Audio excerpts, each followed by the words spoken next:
Welcome back to my quarantine code review where I am taking my time stuck in the house and using it to improve an app I wrote 2 years ago as a new beginner in coding, taking everything I've learned over the past 2 years and trying to improve beginner Zach's old code. I am improving this minesweeper game here that I built a long time ago. So far we have done a little bit of cleaning up some of the strings and doing a few other things. Today we are going to jump into cleaning up the JavaScript function by function. So let's hop in. So today we're just going to be focusing on this here, this make blank HTML table grid.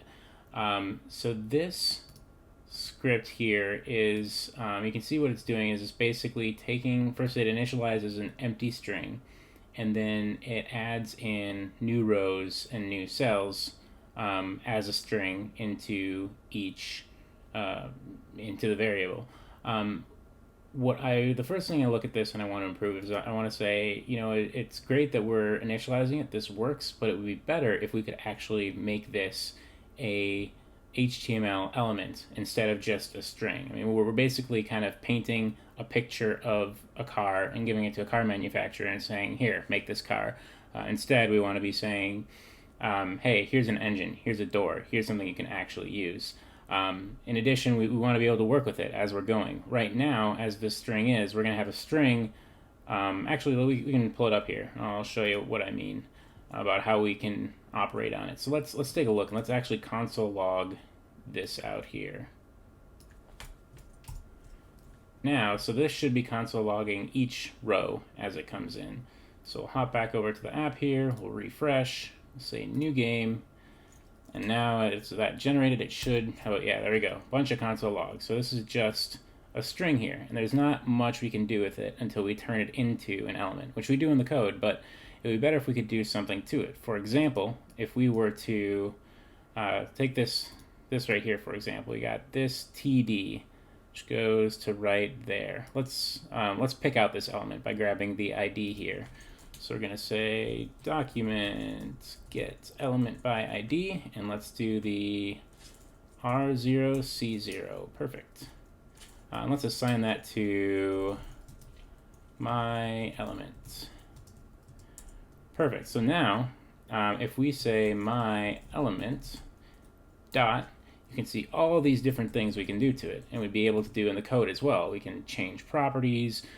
We can add events or event listeners. We can focus it. We can do all these different things that are available to an HTML node or an HTML element, but we can't do it as long as it's a string. So let's see if we can make that better here.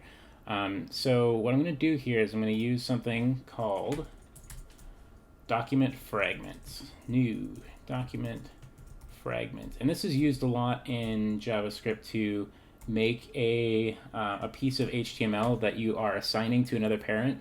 Basically what document fragment does is it makes HTML without a parent. So we're going to assign all this eventually to a table element on the page. And that is going to be added here. So you can see here there is a table called pixel canvas, and we're just going to say, okay, append this all to be a child of this table.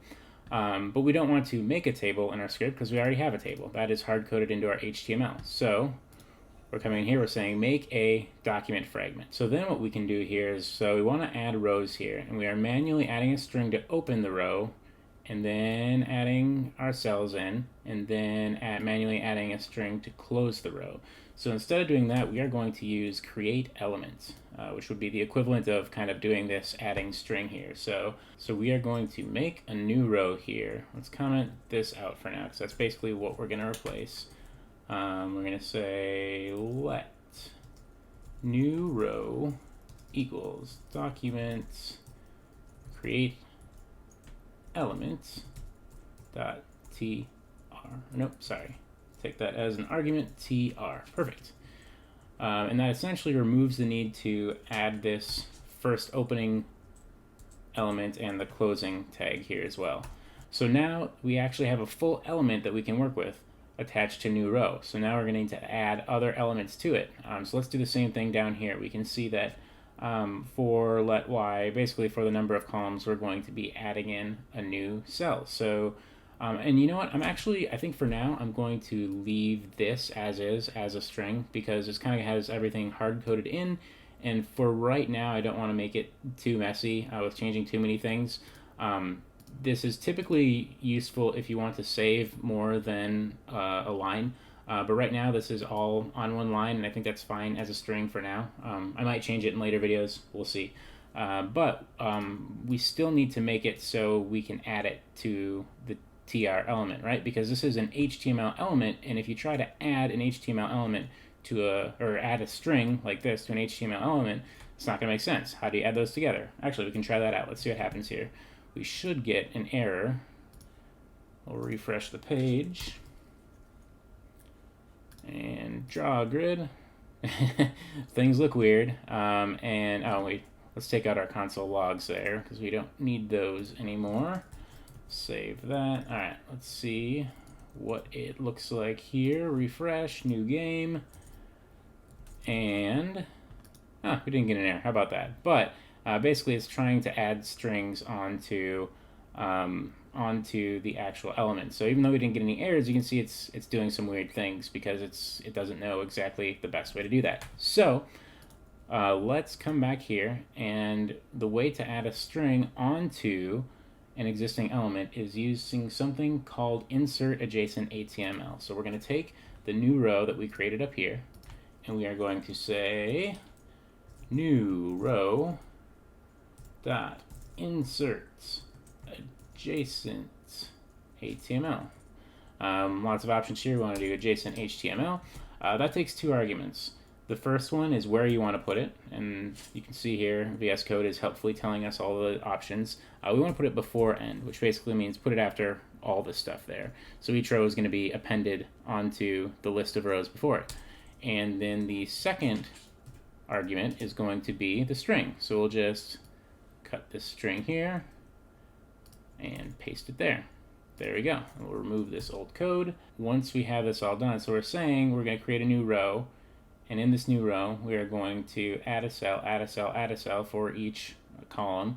So now we're just going to have this lone new row element that we need to add to our blank HTML table grid that we made here, which is just an empty document fragment. So we can hop down here,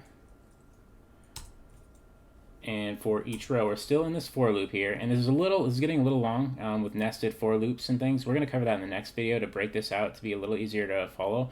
But for now, just know we are in this outer for loop here. So we're going to say, we're going to make a row. This is all making a row here. And then once we made the row, we want to add it onto the table. So let's take our variable that has the element in it, and we are going to append child new row. There we go, and that should do it. Let's see where our code's at after doing that. So we'll save the file, refresh the page. So I hit new game and it's showing object document fragment. Why is that? Let's take a look at our code. So you know what I bet it is we have now refactored this entire function here. Make blank HTML table grid. Before it returned a string, and now it is returning an HTML element, which means wherever it's being called is probably still expecting a string, which is making it do weird things. So let's take a look at where this is being called here. I'm just going to do a Command F. It's only being called in one place because we can find it two times. One time is this definition here, and the other time is likely where it's being called. Okay, so we can see here that it does call that. It expects a string, and it assigns it to grid here, and we can see that gets called down here in grid. So we're saying pixelcanvas.innerHTML equals grid.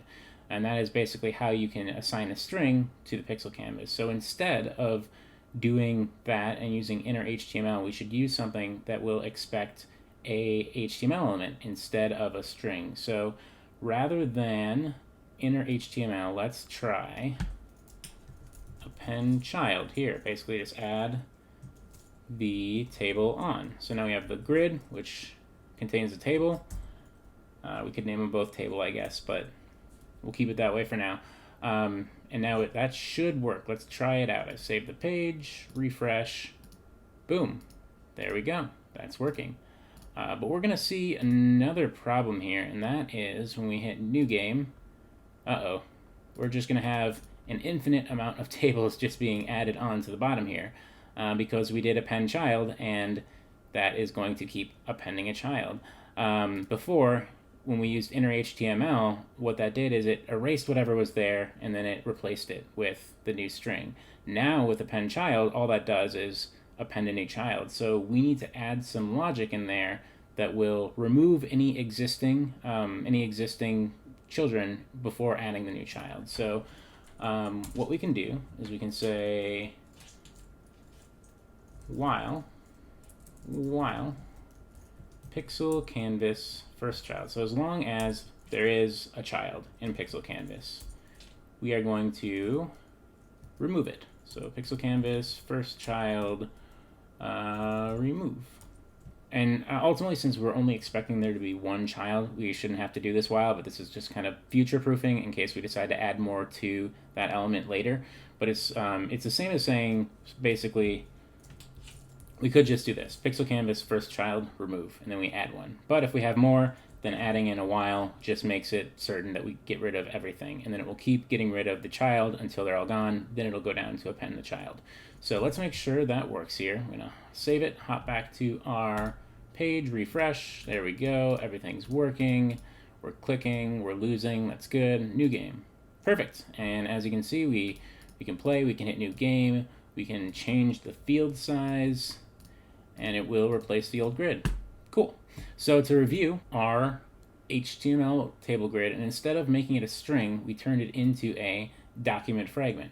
And the document fragment allows us to manipulate the element rather than trying to add on strings manually and change the exact characters in the string. We can use it as we would, say, in a browser window, for example. And that does it for today. Tomorrow I'm going to be digging into kind of breaking this down into better functions so it's a little easier to follow here. So stay tuned. Check out the description for a link to the diff in this video as well as the game online. Follow me on Twitter if you want more updates on what the videos I'm putting out or anything else going on. But yeah, leave a comment if I missed anything too. I missed a lot of things, and this is all about nitpicking code. So until next time, have a good one.